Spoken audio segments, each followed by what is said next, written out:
পড়াশোনা করে যে গাড়ি ঘোড়া চড়ে সে, এই কথাটা আমরা ছোটবেলায় কখনো না কখনো আমাদের বাবা অথবা মায়ের মুখে শুনেছি। কিন্তু আমি যদি বলি এই কথাটা মেনে চলা আমাদের জীবনের সব থেকে বড় ভুল, আর এই ভিডিও শেষে আমি এটা প্রমাণ করে যাব কেন এই কথাটি মেনে চলা আমাদের জীবনের একটা বড় স্ক্যাম।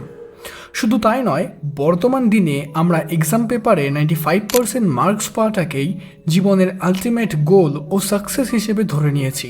কিন্তু সত্যি কি এই 95% মার্কস আমাদের জীবনে আদৌ লাগবে? কখনো ভেবে দেখেছেন এই যে প্রতি বছর লক্ষ লক্ষ স্টুডেন্টস গ্র্যাজুয়েট হওয়ার পরেও আমাদের দেশে শিক্ষিত বেকারত্বের হার কেন এত বেশি? শুধু তাই নয়, এই যে আমরা রাত দিন জেগে বিভিন্ন ফর্মুলা, ইতিহাসের সাল তারিখ গাধার মতো মুখস্থ করছি, এগুলো কি সত্যি আমাদের একজন সফল মানুষ বানাতে পারবে?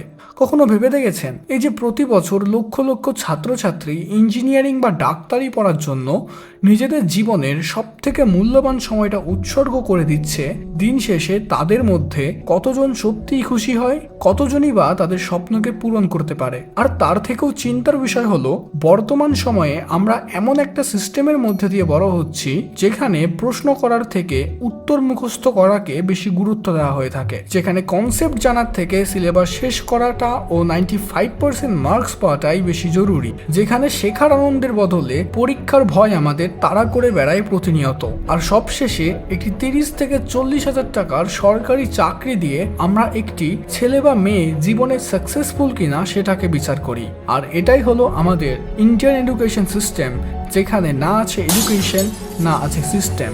নমস্কার বন্ধুরা, আমি হিরণময়। আজকের এই ভিডিওতে আমরা কোনো সাধারণ টপিক নিয়ে আলোচনা করব না।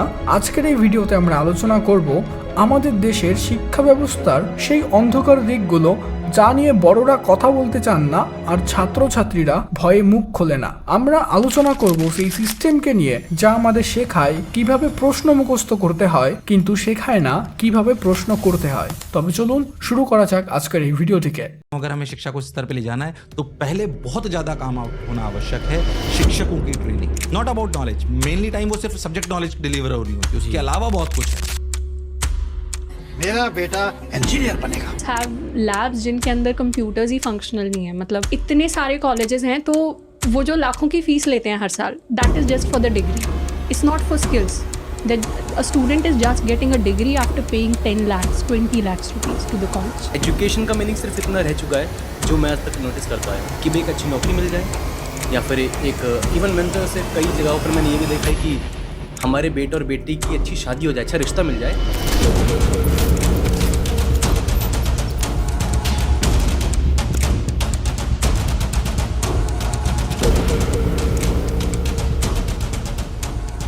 তবে আমাদের বর্তমান এডুকেশন সিস্টেমকে বুঝতে হলে কিছুটা ইতিহাসের পাতা ঘাঁটতে হবে। মূলত প্রাচীন ভারতে আমাদের নিজস্ব একটা শিক্ষা ব্যবস্থা ছিল যাকে আমরা গুরুকুল নামে চিনতাম।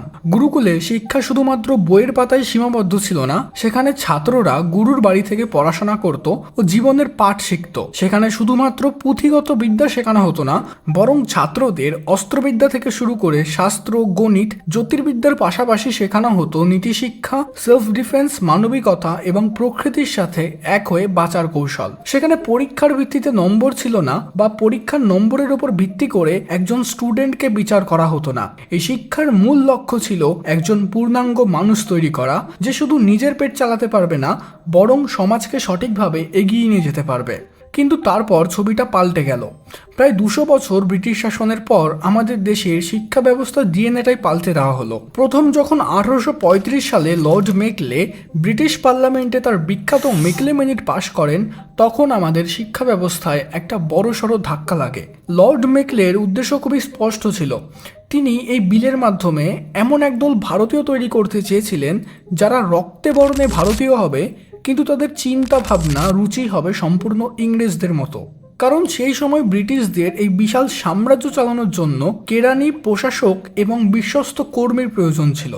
কিন্তু তাদের এমন কর্মীর দরকার ছিল যারা প্রশ্ন করবে না, শুধু আদেশ বা অর্ডার পালন করবে, যারা স্বাধীনভাবে চিন্তা করতে পারবে না কিন্তু ইংরেজদের অর্ডার চোখ বুজে মেনে নেবে। আর এই উদ্দেশ্য পূরণ করার জন্য তারা একটি ফ্যাক্টরির মতো শিক্ষা ব্যবস্থা তৈরি করেছিল। এই নতুন শিক্ষা ব্যবস্থার মধ্যেই মূলত মুখস্থ বিদ্যার উপর জোর দেওয়া হয়েছিল, অর্থাৎ যারা যত বেশি তথ্য মনে রাখতে পারবে তারা তত ভালো ছাত্র হিসেবে গণ্য হবে। এর মাধ্যমে চিন্তা ভাবনা বা ক্রিটিক্যাল থিঙ্কিং এবং ক্রিয়েটিভিটি ও সমস্যা সমাধানের মতো বিভিন্ন গুরুত্বপূর্ণ ক্ষমতাগুলো সম্পূর্ণভাবে নষ্ট হয়ে যাচ্ছিল।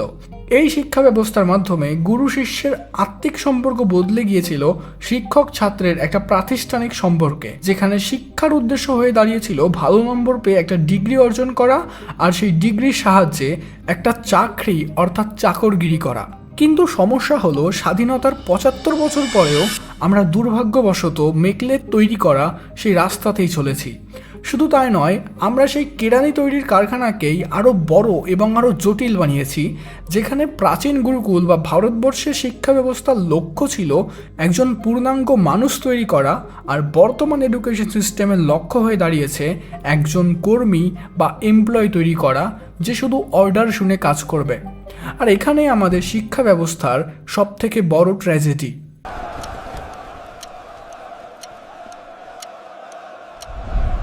এবার আসি বর্তমান পরিস্থিতিতে। সেই মেকলের তৈরি করা ভিতের ওপর আমরা যে বিশাল ইমারত বানিয়েছি তার নাম হলো দি গ্রেট ইন্ডিয়ান র্যাট রেস বা ইঁদুর দৌড়।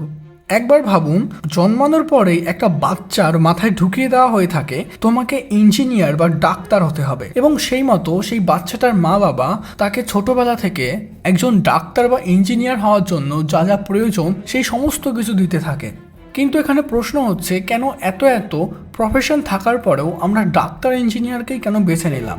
কারণ সমাজে এই দুটি পেশাকেই সাফল্য এবং স্থিতিশীলতার প্রতীক হিসেবে দেখা হয়। তবে দিন শেষে কেউ ডাক্তার ইঞ্জিনিয়ার না হলেও মাঝখান থেকে লাভ হয় আমাদের দেশের কোটি কোটি টাকার কোচিং ইন্ডাস্ট্রির। আপনি এটা জানলে অবাক হবেন, ভারতের এই কোচিং ইন্ডাস্ট্রিগুলোর নেটওয়েট আজকে প্রায় ৩৫,০০০ কোটি টাকারও বেশি।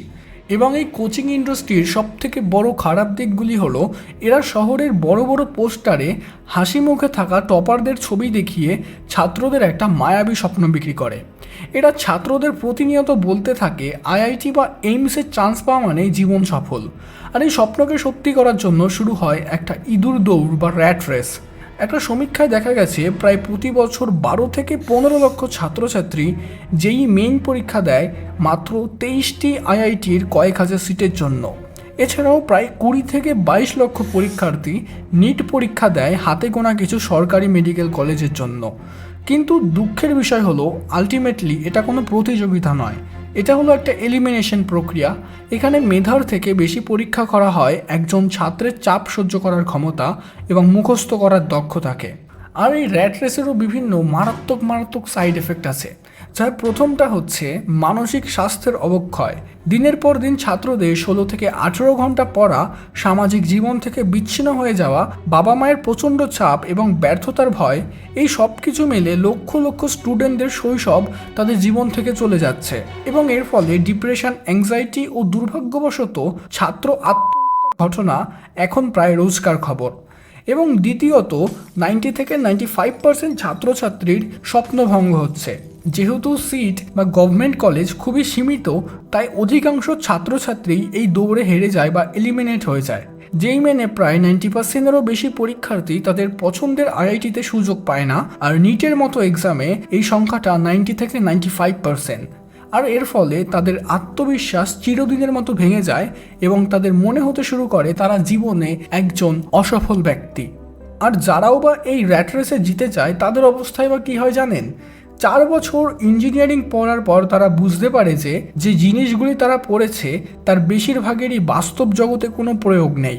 তাদের শেখানো হয়েছে জটিল থিওরি, কিন্তু কখনোই শেখানো হয়নি কিভাবে একটা টিমের সাথে টিম ওয়ার্কের মাধ্যমে কাজ করতে হয়, কিভাবে নিজের আইডিয়াকে মানুষের সামনে তুলে ধরতে হয়, বা কিভাবে আর্থিক ব্যবস্থাপনা বা ফাইন্যান্সিয়াল লিটারেসি করতে হয়। আর এর ফলে জন্ম নেয় তৃতীয় এবং সবথেকে ভয়ঙ্কর সমস্যা, শিক্ষিত বেকারত্ব বা educated unemployment. Centre for monitoring Indian economy CMI এর রিপোর্ট অনুযায়ী ভারতে গ্র্যাজুয়েটদের মধ্যে বেকারত্বের হার প্রায় 15 থেকে 20%-এরও বেশি। আপনি এটা জানলে অবাক হবেন, আমাদের দেশ প্রতি বছর লক্ষ লক্ষ গ্র্যাজুয়েট তৈরি করছে, কিন্তু এই গ্র্যাজুয়েটদের একটি চাকরি দেওয়ার মতো স্কিল বা দক্ষতা থাকছে না।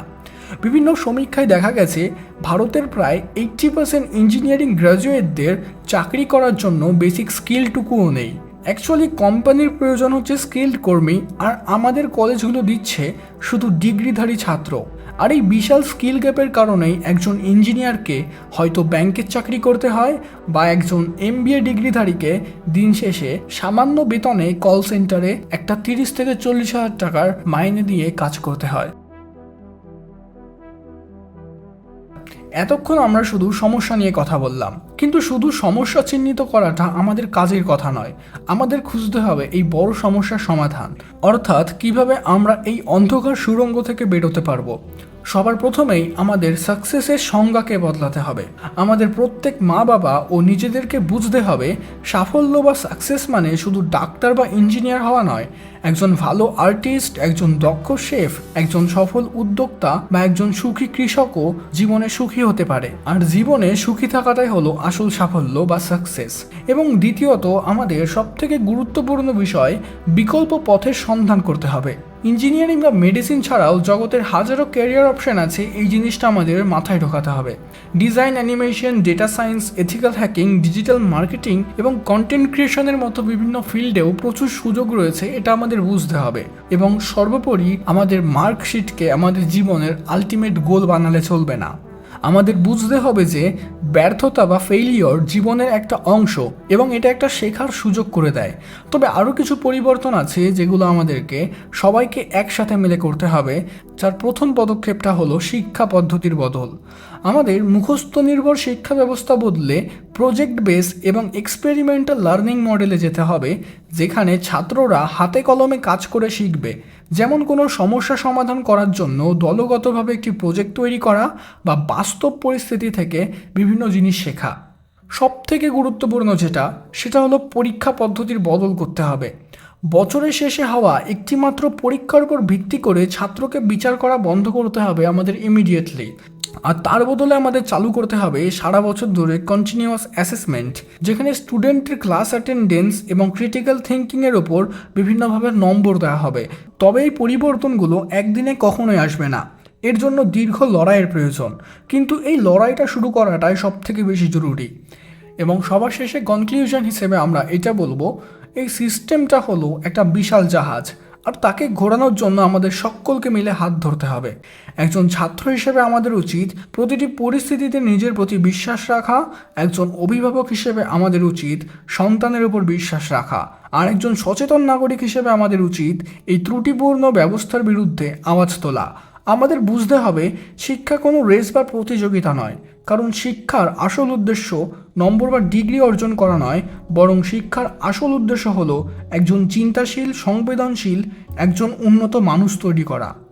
আসুন আমরা সবাই মিলে সেই আসল শিক্ষাকে আমাদের দেশে ফিরিয়ে আনি। তো এই ছিল আজকের এই ভিডিও।